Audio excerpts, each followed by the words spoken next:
اس امت کے 10 خوش نصیب حضرات جن کو اسی دنیا میں نبی علیہ الصلوۃ والسلام کی زبان مبارک سے جنتی ہونے کی بشارت ملی، وہ تھے ابو عبیدہ ابن جراح رضی اللہ تعالی عنہ۔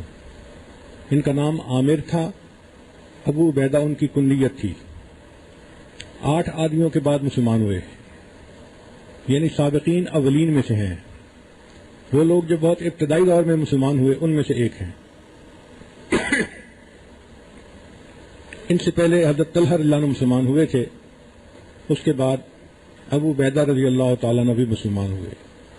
انہوں نے 2 ہجرتیں کی، پہلی مکہ سے ہی حبشہ کی طرف ہجرت کی، پھر کچھ عرصے کے بعد واپس آ گئے، پھر دوبارہ نبی علیہ الصلوۃ والسلام کے بعد انہوں نے مکہ سے مدینہ طیبہ کی طرف ہجرت کی۔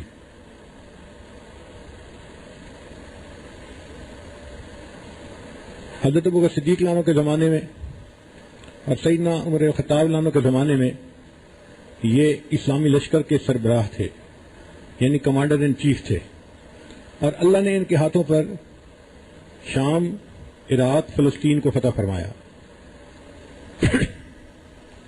قد لمبا تھا، جسم کمزور تھا، لاغر تھا، پتلے دبلے تھے، چہرے پہ کم گوشت تھا۔ نبی علیہ الصلوۃ والسلام ان پر بہت زیادہ اعتماد فرماتے تھے۔ چنانچہ ایک مرتبہ ایک صحابی نے عرض کیا، اے اللہ کے حبیب صلی اللہ علیہ وسلم، مجھے آپ کسی ایسے بندے کے حوالے کریں کہ جو مجھے اچھی طرح دین سکھائے۔ تو نبی علیہ السلام نے فرمایا، ہاں، میں ایک ایسے آدمی کے ذمہ یہ کام لگاؤں گا جو بہت امین ہوگا۔ امین کہتے ہیں امانت دار کو،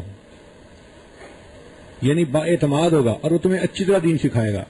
اس کے بعد آپ صلی اللہ علیہ وسلم نے ان کو ابو عبیدہ رضی اللہ عنہ کے حوالے کیا کہ اس کو دین سکھا دیجیے۔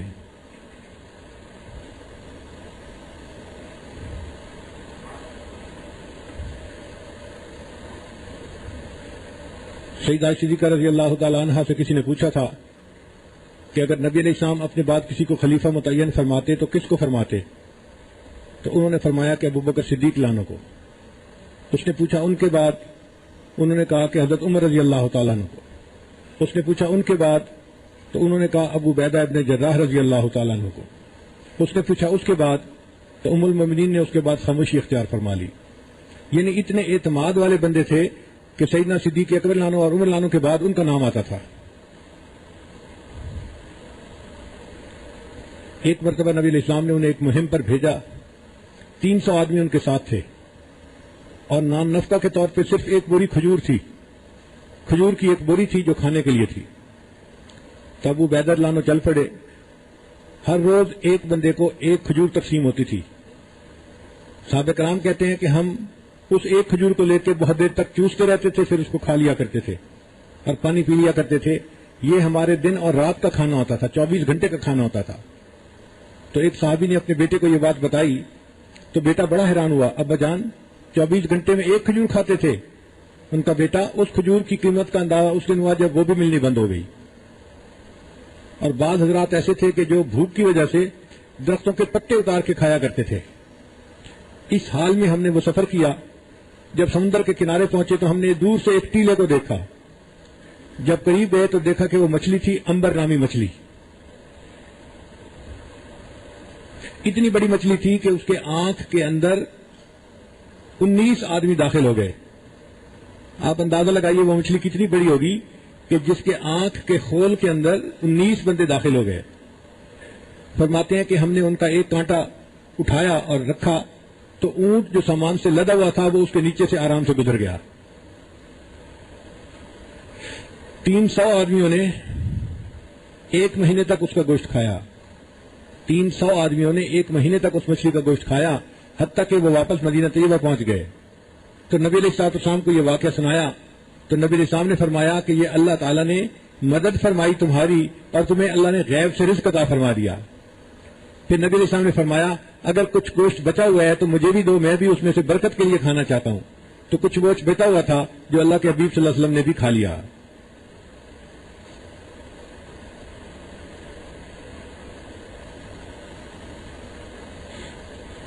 حضرت انس رضی اللہ عنہ روایت کرتے ہیں کہ نبی صلی اللہ علیہ وسلم نے فرمایا ہر امت کا ایک امین ہوتا ہے، اور میری امت کے امین ابو عبیدہ ابن جراح ہیں۔ اللہ تعالیٰ نے ان کو جتنی شجاعت عطا فرمائی تھی اتنا ہی دنیا سے بے رغبتی بھی عطا فرمائی تھی. چنانچہ ایک مرتبہ حضرت عمر رضی اللہ تعالیٰ عنہ نے ایک تھیلے میں 400 درہم ڈال کر ایک غلام کو دیے کہ جا کر ابو عبیدہ کو دے کے آئیں اور یہ بھی دیکھیں کہ وہ اس کو کہاں خرچ کرتے ہیں. چنانچہ وہ آدمی اس کو لے کر گیا, ابو عبیدہ رضی اللہ عنہ کو دیا کہ جی امیر المومنین نے آپ کے پاس بھیجے ہیں. انہوں نے بچے کو بلایا اور کہا کہ یہ 5 درہم لے جاؤ اور فلاں کو دے کے آؤ, پھر 5 درہم فلاں کو دے کے آؤ. وہ سارے دراہم جو تھے انہوں نے اپنے قریب کے رشتہ دار اور جو پڑوسی تھے ان کے اندر تقسیم کر دیے, اپنے پاس کچھ بھی نہیں بچا. پھر انہوں نے معاذ بن جبل عنہ کی طرف بھیجا اور اس کو کہا کہ ان کا بھی پتہ کرنا کہ وہ کہاں خرچ کرتے ہیں. وہ آدمی لے کر گیا, اس نے 400 درہم ان کو دیے, انہوں نے بھی 5-5 درہم کر کے سارے تقسیم کر دیے. آخر پر ان کی بیوی آئی اور کہنے لگی کہ جی آپ لوگوں میں پیسے تقسیم کر رہے ہیں, ہمارے پاس بھی تو کھانے کے لیے کچھ نہیں, ہمیں بھی کچھ دیں. تو اس وقت ان کے پاس 2 درہم باقی بچے تھے, انہوں نے 2 درہم اپنی بیوی کو دے دیے اور باقی سارے کے سارے خرچ کر دیے. پھر انہوں نے 400 درہم سیدہ صدیقہ رضی اللہ تعالی عنہا کو بھیجے. تو سیدہ صدیقہ رضی اللہ تعالی عنہا نے اپنی باندی کو کہا کہ جاؤ اور مدینہ کی جو بیوہ عورتیں ہیں اور یتیم بچے ہیں ان کو میرے پاس بلاؤ. تو وہ بچے یتیم آ گئے اور بیوہ عورتیں آ گئیں, اور ام المومنین جس جگہ پر بیٹھی ہوئی تھی اس جگہ پر اٹھنے سے پہلے انہوں نے 400 درہم اللہ کے راستے میں خرچ کر دیے. جب اس آدمی نے آ کر بتایا کہ آپ نے جو پیسے بھیجے تھے تینوں حضرات نے ایسے کیا, انہوں نے کہا کہ یہ نبی علیہ السلام کے صحبت یافتہ ہیں, دنیا کی محبت ان کے دل میں بالکل نہیں ہے, یہ بس آخرت ہی کمانے کے محنت میں لگے ہوئے ہیں.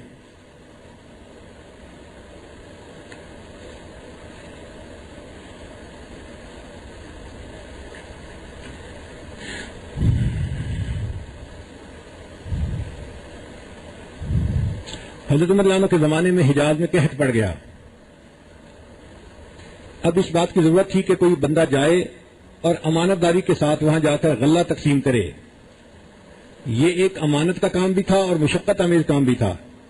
تو سیدنا عمر بن الخطاب رضی اللہ عنہ نے حضرت ابو عبیدہ ابن جراح رضی اللہ عنہ کو اس کام کے لیے منتخب فرمایا. چنانچہ وہ گئے اور انہوں نے غلہ وہاں کے سارے لوگوں میں بڑی امانت کے ساتھ تقسیم کیا. لوگ ان کی امانت پر اشش کر اٹھتے ہیں.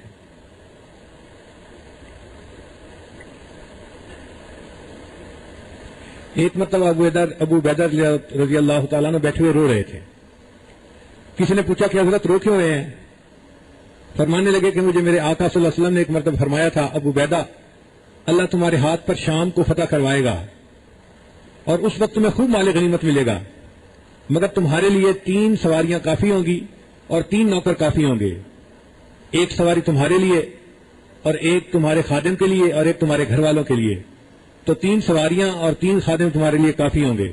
فرمانے لگے کہ آج میرے گھر کو دیکھو تو میری مہمانداری اتنی ہے کہ میرے پاس جانوروں کا استبل بنا ہوا ہے اور میں رو رہا ہوں. ایسا نہ ہو قیامت کے دن نبی الاسلام کے سامنے پیش ہوتے ہوئے مجھے شرمندگی ہونے لگے. ایک دفعہ حضرت عمر رضی اللہ عنہ ان کو ملنے کے لیے آئے بلاد شام میں. ملاقات ہوئی تو انہوں نے کہا کہ میں آپ کا گھر دیکھنا چاہتا ہوں. یہ اپنے وقت کے کمانڈر ان چیف کا گھر تھا. جب وہاں گئے تو انہوں نے 3 چیزیں دیکھی, ایک تلوار, ایک زرہ جس سے کہ انسان اپنے آپ کو بچاتا ہے, اور ایک کپڑا تھا جو اونٹ کی کوہان کے اوپر رکھا جاتا ہے, کجادہ جس کو کہتے ہیں. اس کے سوا کچھ بھی نہیں تھا. تو حضرت عمر رضی اللہ عنہ حیران ہو گئے کہ سواری کی ایک چیز ہے اور تلوار اور زرہ, اس کے سوا کچھ بھی پورے گھر میں نہیں ہے. تو حضرت عمر رضی اللہ عنہ نے کہا ابو عبیدہ تمہارے گھر میں اس کے سوا کوئی چیز نظر ہی نہیں آتی. تو ابو عبیدہ رضی اللہ عنہ نے جواب دیا, امیر المومنین قبر تک پہنچنے کے لیے یہ 3 چیزیں کافی ہیں. قبر تک پہنچنے کے لیے یہ 3 چیزیں کافی ہیں, میں انہی 3 چیزوں پر زندگی گزار لوں گا. تو ان حضرات کے دل میں دنیا کی محبت بالکل نہیں تھی. ان کا مقصد اعلاء کلمت اللہ تھا. اسی وجہ سے اللہ نے ان کے ہاتھ پر اسلام کو فتح عطا فرمائی تھی.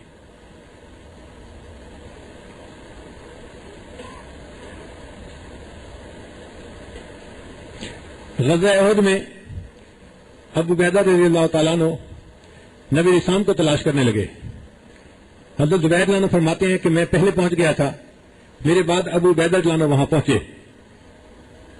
ہم نے دیکھا کہ کسی نے نبی علیہ الصلوۃ والسلام پر حملہ کیا تھا اور تلوار کے لگنے کی وجہ سے جو سر پہ خود رکھا ہوا تھا اس کی کچھ کڑیاں آپ صلی اللہ علیہ وسلم کے چہرہ انور کے اندر دھنس گئی تھی.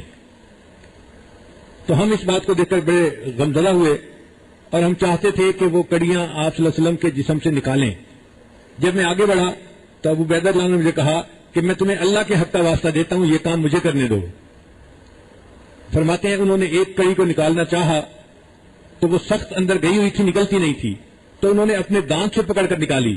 ادھر کڑی بھی باہر نکلی، ادھر ان کا ایک دانت بھی ٹوٹ گیا. پھر انہوں نے دوسری کڑی کو نکالا تو دوسرا دانت بھی ٹوٹ گیا.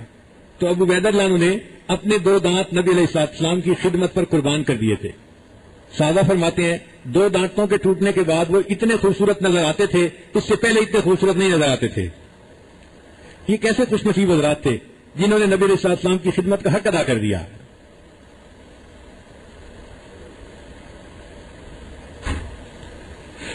ابو عبیدہ رضی اللہ عنہ اتنے بااخلاق تھے کہ جب عیسائیوں کے ساتھ جنگ ہو رہی تھی تو عیسائی ان کے اخلاق کی وجہ سے ان کے معتقد تھے، ان کے دلوں پر ان کی محبت کا غلبہ تھا.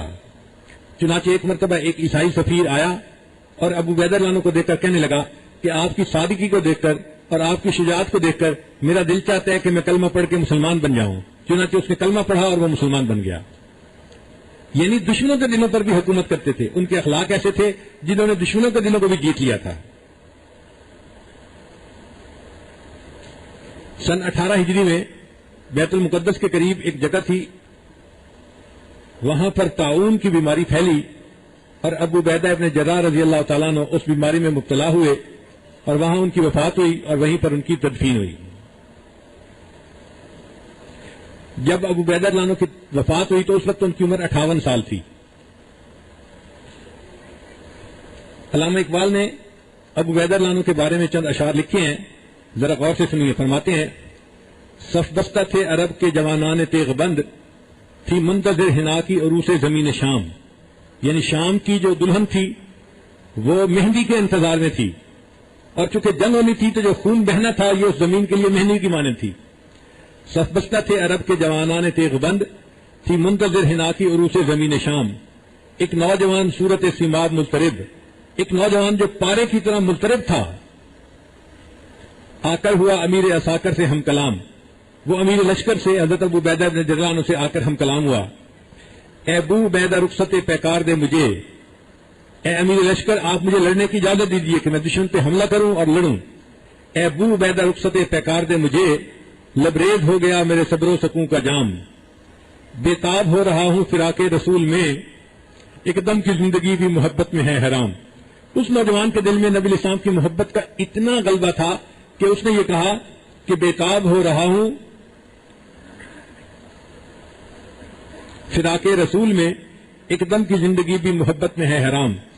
جاتا ہوں میں حضور رسالت پناہ میں، لے جاؤں گا خوشی سے اگر ہو کوئی پیام. کہ میں تو جا رہا ہوں شہید ہونے کے لیے اور میری نبی علیہ السلام سے ملاقات ہونی ہے. اے امیر لشکر اگر تو نے کوئی پیغام دینا ہے تو میں آپ کا پیغام بھی نبی علیہ السلام کے پاس لے کے جاتا ہوں. جاتا ہوں میں حضور رسالت پناہ میں، لے جاؤں گا خوشی سے اگر ہو کوئی پیام. یہ ذوق شوق دیکھ کے پرنم ہوئی وہ آنکھ، جس کی نگاہ تھی صفت تیغ بے نیام. بولا امیر فوج وہ نوجوان ہے تو، بوڑھوں پہ تیرے عشق کا واجب ہے احترام. پوری کرے خدائے محمد تیری مراد، کتنا بلند تیری محبت کا ہے مقام. پہنچے جو بارگاہ رسول امی میں تو، کرنا یہ عرض میری طرف سے پسل سلام. ہم پر کرم کیا ہے خدائے غیور نے، پورے ہوئے جو وعدے کیے تھے حضور نے. کہ آپ صلی اللہ علیہ وسلم نے جو وعدے فرمائے تھے وہ وعدے ہم نے اپنی آنکھوں سے پورے ہوتے ہوئے دیکھے ہیں. مختلف ملک فتح ہو چکے تھے اور اسلام کو اللہ تعالیٰ نے بہت ساری جگہوں پر پہنچا دیا تھا. تو انہوں نے کہا کہ اے اللہ کے حبیب صلی اللہ علیہ وسلم آپ نے جو وعدے فرمائے تھے ہم نے ان وعدوں کو اپنی آنکھوں سے پورا ہوا دیکھا ہے. ویڈیو کے نیچے سبسکرائب کے بٹن پہ کلک کریں، بیل کے آئیکن پہ کلک کیجیے تاکہ ہر نئی ویڈیو کی نوٹیفیکیشن